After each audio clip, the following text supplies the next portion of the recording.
games, Lexie Hull. Like she did 5 times in game 1. Peggy Hammond could get 15 calls in a row and one goes another way and she starts screaming and crying. Asia Wilson doesn't like Lexie Hull. She's always pushing her, but that's an illegal screen, and then Lexie Hull gets called for a... The Indiana Fever didn't just lose game 2. They had it ripped right out of their hands. This wasn't about being outplayed, it was about whistles. 41 fouls to 16. Whole stretches turned into players hitting the hardwood with no calls, and somehow Aja Wilson still walked away, showered with praise while Lexie Hull gutted it out through a back injury she picked up in game 1. That wasn't basketball, it was chaos dressed up as defense. So how on earth did Indiana even keep fighting through that storm? And now with the series swinging back to Indiana, the spotlight burns even brighter. If you're riding with this squad, drop it in the comments right now. Let's go Lexie! Let's go Fever! But here's the wild twist. Indiana already proved they can take the champ's best punch and hit back harder. Walking into Vegas, the 2-time defending champ's house, the Fever weren't intimidated. Game 1 wasn't just a win, it was a warning shot to the whole league. This young squad played like veterans, calm, collected, and in total control. Kelsey Mitchell set the tone with a playoff career-high 34 points, torching the scoreboard every time Vegas tried to flex. Indiana answered with poise, not panic, locking down the tempo and refusing to play ace ball. And what about Wilson? The MVP looked trapped in a nightmare. Just 6 makes on 22 shots. Indiana's defense smothered her, forcing contested looks, closing every angle, and making every single bucket a war. That was the real story. One squad moving like surgeons, executing with precision, barely fouling at all, while the supposed powerhouse on their home court couldn't even buy rhythm. And that's what cut deepest for Vegas. It feels like a physical game every game. Feels like it's been a physical season. But yes, I think, I feel like I've been on the ground a little bit more this series so far. But we just keep getting back up, so that's all you can really say. The whistles leaned their way, the cameras were hyping an easy series sweep, and still the Fever walked in and walked out with a 16-point beatdown. Fans weren't blind either. That foul count smelled fishy even in a win. But the domination was so loud it drowned out the whispers of bias, for the moment. But humiliation like that doesn't sit quiet in Vegas. The Aces weren't just beaten, they were embarrassed. And when Game 2 tipped, they came in with bad intentions. The only question was how far they'd push it, and at what cost. From the jump, this didn't feel like basketball. It felt like a street fight dressed up as playoff intensity. Arms flying, bodies slamming into the floor, and the officials just let it ride. Instead of a showcase between 2 elite squads, we got 41 whistles slicing through the night like sirens. 16 of those came in one single quarter. The third turned into a parade of stoppages where Indiana never even had a chance to find rhythm. Every run, every spark, chopped down before it could breathe. And somehow, every call seemed to tilt the same direction, straight into Vegas's hands. The physicality wasn't random, it was the entire script. Every cut through the lane turned into a shove. Defenders leaned on forearms instead of footwork, and over bodies crashed to the floor. What made it worse wasn't just the foul count, it was how it shredded Indiana's rhythm. This is a team that lives off movement, flow, and sharing the ball. Instead, they got dragged into a wrestling match they never signed up for.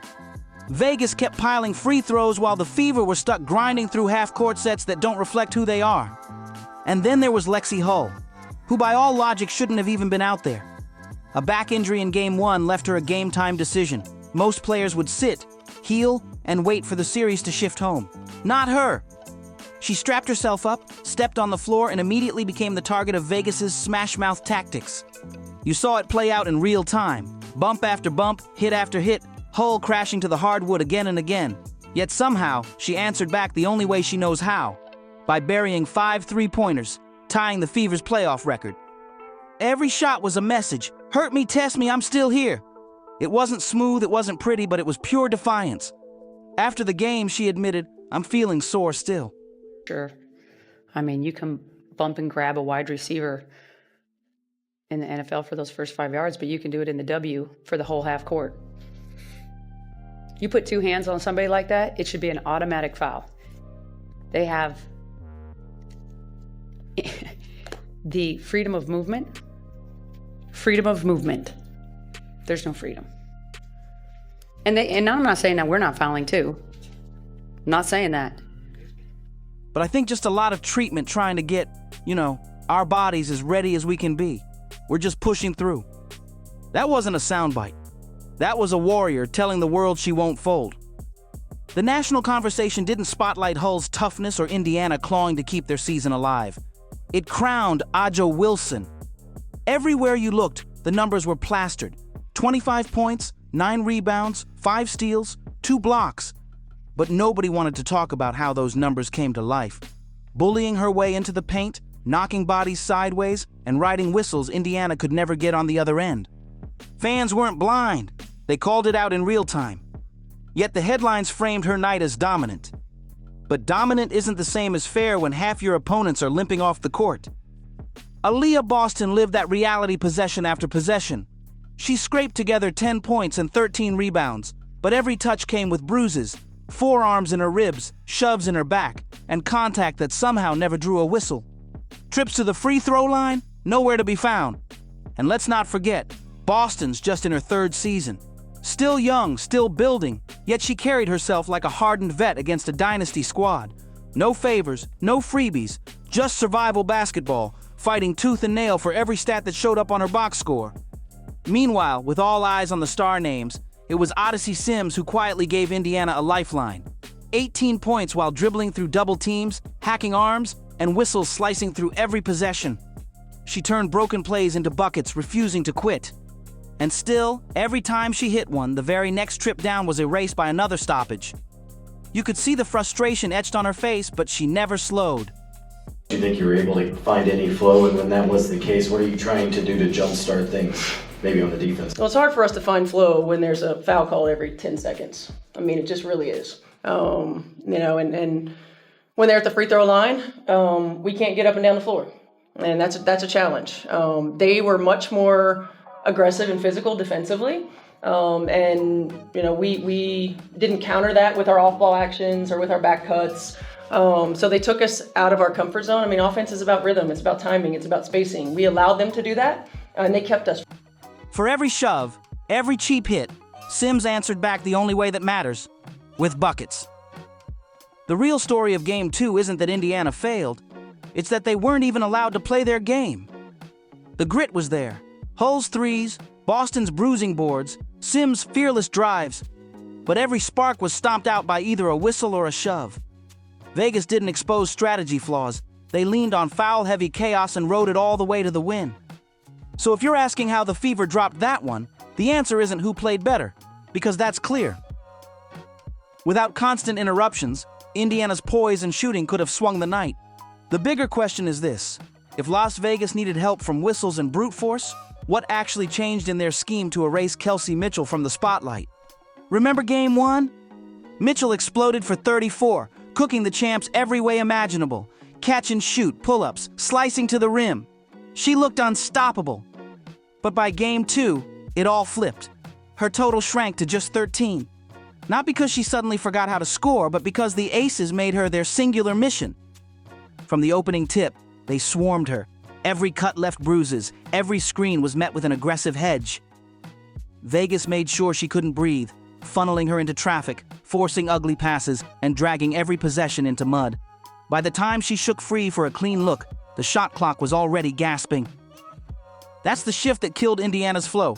Vegas didn't outshoot them, they strangled their engine.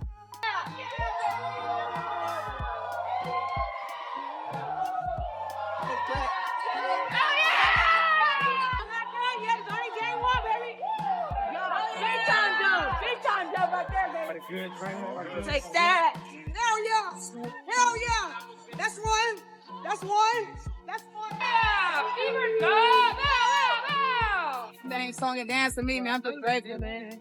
I love basketball. I love playing with my team. So let's take what we can get. They knew if Mitchell controlled the pace, the Fever would dictate the game.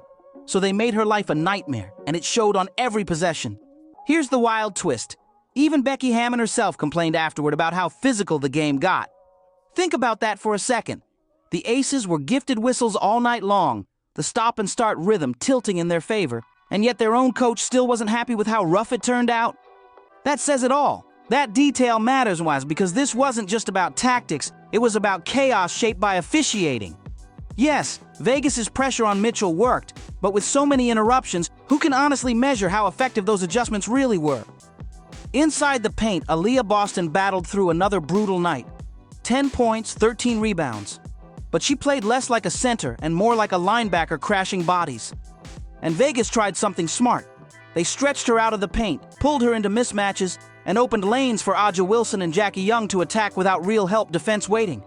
But then came Lexie Hull, the X factor. The Aces may have erased Mitchell for one night, but they couldn't erase her. Back injury, Game 1 crash, barely cleared to even suit up, and she walks out and drops 5 threes, tying the Fever's playoff record. That's not luck. That's pure grit, mental toughness, and proof that Indiana refuses to quit no matter what's stacked against them. And don't sleep on Odyssey Sims either. Steady buckets, steady fight, always finding ways to give Indiana a heartbeat when the whistles tried to silence them. So yes, Vegas walked off with the win. They executed their plan, leaned on whistles, and controlled the scoreboard. But here's the game changer. The series now shifts to Indianapolis.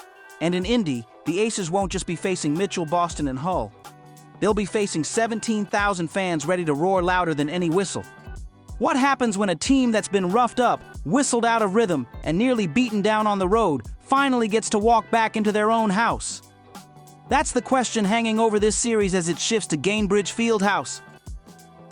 After 2 bruising battles in Vegas, where crowd energy and questionable whistles tilted everything toward the Aces, the script now flips. The Fever finally get to step into a place that feels like theirs, where every bucket from Caitlin Clark or Kelsey Mitchell isn't drowned out. It's detonated by thousands of voices. And Gainbridge isn't just a home court, it's a weapon. Late add to the injury report today, just how are you feeling this morning with your back, and what do you have to do to be able to play? I mean, I'm feeling sore still, but I think just a lot of treatment, trying to get, our bodies as ready as we can be. Part of playoffs, I think, for everyone is the end of the season. Everyone's a little fatigued, everyone's a little sore. So just trying to go out there and do the best I can. A lot of treatment with our trainers. I'm really thankful for them to spend a lot of time with me today, a lot of time with me yesterday, getting me ready. We've already seen opponents collapse in the second half this season, smothered by the noise that just keeps building. The same momentum swings that died in Vegas? In Indy, they come alive. There are no quiet stretches inside Gainbridge. The crowd stays lit through runs, through fouls, through every missed call. Vegas used their fans to fuel that Game 2 victory, but now, it's Indiana's turn to flip the energy. Even Becky Hammon admitted, "Our experience there has not been great this season." For a championship coach to say that out loud, that's no small thing. And here's why it matters. Bias can't hide in silence when you've got 17,000 fans exploding at every bump and shove. Officials can't swallow whistles when the roar makes it undeniable. They won't be able to ignore Boston getting hacked in the post. They won't be able to brush off Hull getting body checked on the perimeter. That's the secret weapon of true home court advantage. It's not just the rims, not just the sight lines. It's relentless pressure every second from the floor to the rafters. When Indiana walks into Gainbridge, it won't just be 5 players on the floor, it'll be an army. Every clap, every scream, every roar adds weight to the Fever's side. The same whistles that silenced them in Vegas will suddenly echo differently when 17,000 fans erupt at every foul that isn't called. That kind of noise doesn't just shake opponents. It forces referees to feel every decision. Momentum swings that vanished in the desert will come alive in Indy like a storm. Imagine Kelsey Mitchell burying a 3 and the arena shaking. Picture Aaliyah Boston muscling down a rebound and the building exploding. And Lexie Hull. After surviving Vegas's rough play, she'll be stepping into a crowd that treats her like a warrior queen. For Vegas, this isn't just another road game, it's a trap.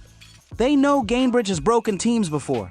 Even championship squads lose their composure when the pressure doesn't just come from the defense, but from the seats above. This is where the series shifts from strategy to survival. In Indy, every possession feels heavier, every run stretches longer, and every whistle carries consequences. Aja Wilson and the Las Vegas Aces lose Game 1 on their home court to the Indiana Fever, 89-73. The Indiana Fever were in control of this game from start to The Aces may have bullied their way to a win in Game 2, But now they step into a building where the crowd is just as dangerous as the Fever's starting five. Game 3 isn't just another matchup, it's Judgment Day. After 2 nights in Vegas where whistles stole rhythm and bodies hit the floor, Indiana finally gets the chance to answer back on their terms. This is more than survival now. It's about pride, payback, and proving the Fever aren't here just to participate, they're here to shake the league. Kelsey Mitchell, forced into silence in Game 2, now walks into her home floor with a point to prove. Every defender draped on her is about to face the roar of an arena that won't let her disappear again. Aaliyah Boston, bruised and battered, now gets the chance to control the paint with the crowd behind her. And this time, every shove, every hit will be met with 17,000 voices demanding a whistle. And then there's Lexie Hull, the unexpected spark. After being targeted, beaten down, and still tying a playoff record from deep, she's now stepping into a building where every shot will land like a punch. If Vegas thought they broke her spirit, they're about to learn the opposite. This isn't just basketball anymore, and it's a battle for respect.